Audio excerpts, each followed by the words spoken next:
Bismillahirrahmanirrahim. Assalamualaikum warahmatullahi wabarakatuh. Kembali lagi bersama saya di cerita seputar pendidikan. Nah teman-teman, pembahasan kita kali ini ialah mahar nikah dan dosa menyulitkan orang yang hendak menikah.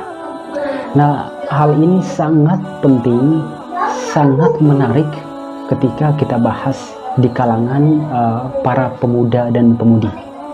Nah teman-teman, kenapa berbagai macam permasalahan yang dihadapi oleh para pemuda, terkhususnya masalah pernikahan. Banyak orang yang ketika menikah gitu kan, contoh seorang pemuda, dia menikahi perempuan gitu kan.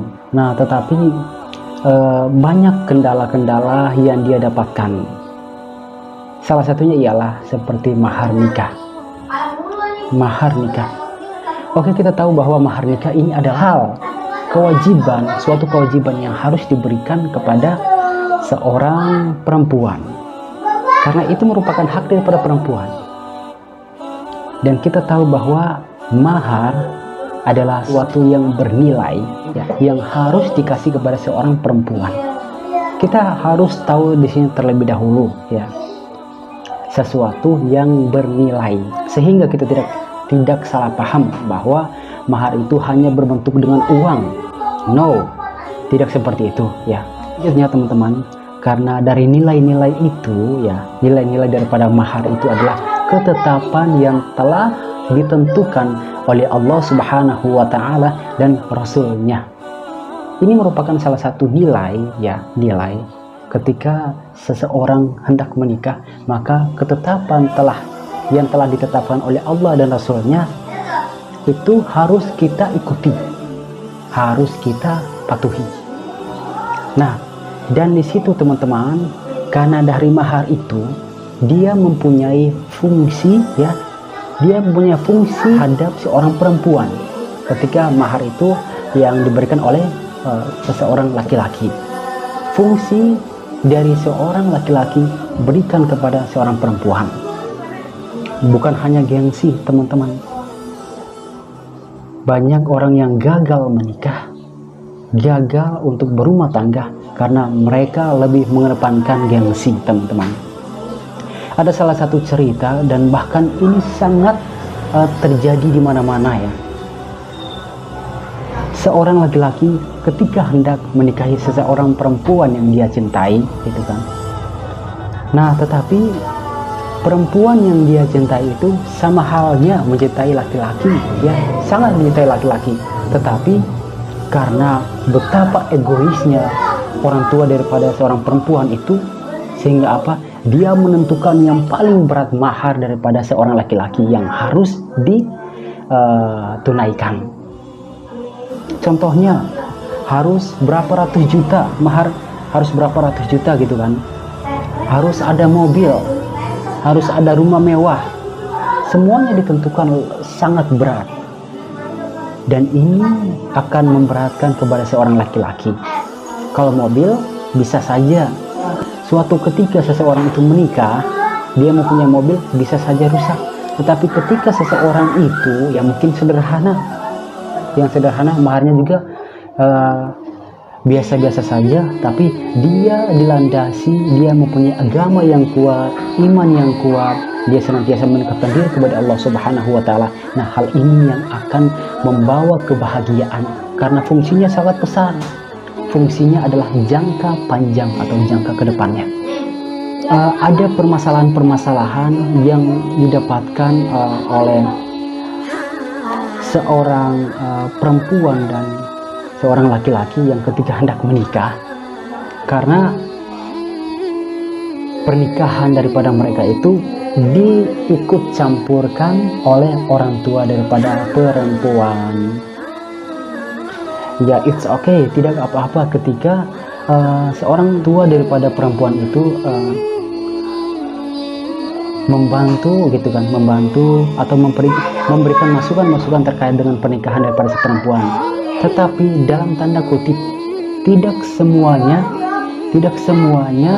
permasalahan-permasalahan itu pegang orang tua daripada perempuan itu.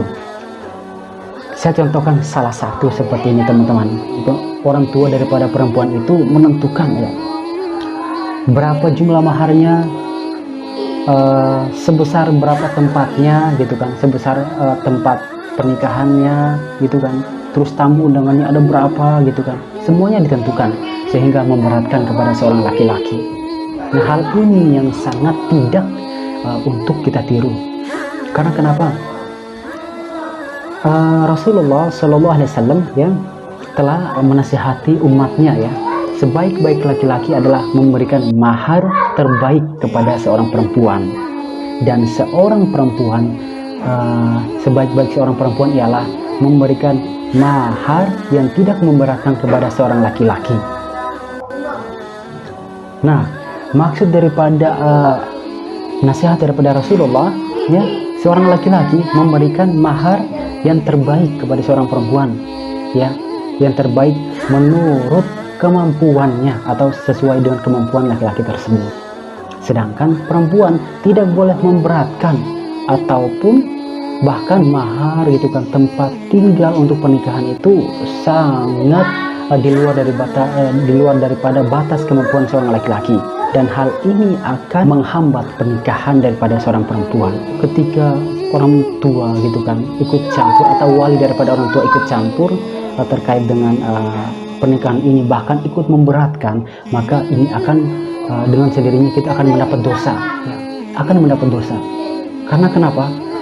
Ketika pernikahan itu seorang putri kita gitu kan untuk menikah memberatkan kepada pihak pria, maka kita tidak tahu ke depannya mungkin pria itu akan si putri itu akan bermaksiat kepada Allah Subhanahu wa Ta'ala, atau mereka akan bermaksiat gitu kan, mereka akan melakukan hal-hal yang tidak diharapkan di dalam syariat Islam.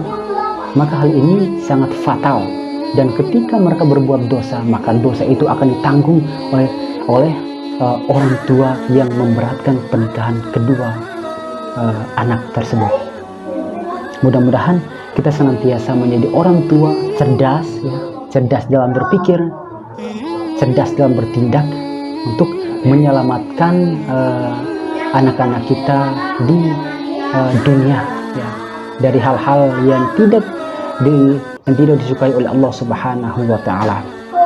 Karena kita tahu ya, pernikahan ini, tujuan daripada pernikahan ini ialah ya, yang pertama ialah untuk kita terhindar dari perbuatan maksiat kepada Allah Subhanahu wa Ta'ala, saling menjaga. Ada seorang ulama berpesan seperti ini, pernikahan ya, seorang laki-laki atau seorang perempuan, mereka mempunyai fitrah untuk saling pandang-pandangan, saling memandang antara satu sama lain, saling memberikan perhatian ya, saling memberikan perhatian, bahkan saling melakukan hubungan badan. Nah, itu merupakan salah satu daripada fitrah daripada seorang manusia, setiap manusia. Maka itu tujuan daripada pernikahan ialah menjaga diri untuk tidak bermaksiat kepada Allah Subhanahu wa Ta'ala, dan senantiasa mendekatkan diri kepada Allah dan memperbanyak keturunan. Mudah-mudahan kita senantiasa dilindungi oleh Allah Subhanahu wa Ta'ala daripada hal-hal berbau dengan kemaksiatan. Wabillahi taufiq wal hidayah. Assalamualaikum warahmatullahi wabarakatuh. Salam pendidikan.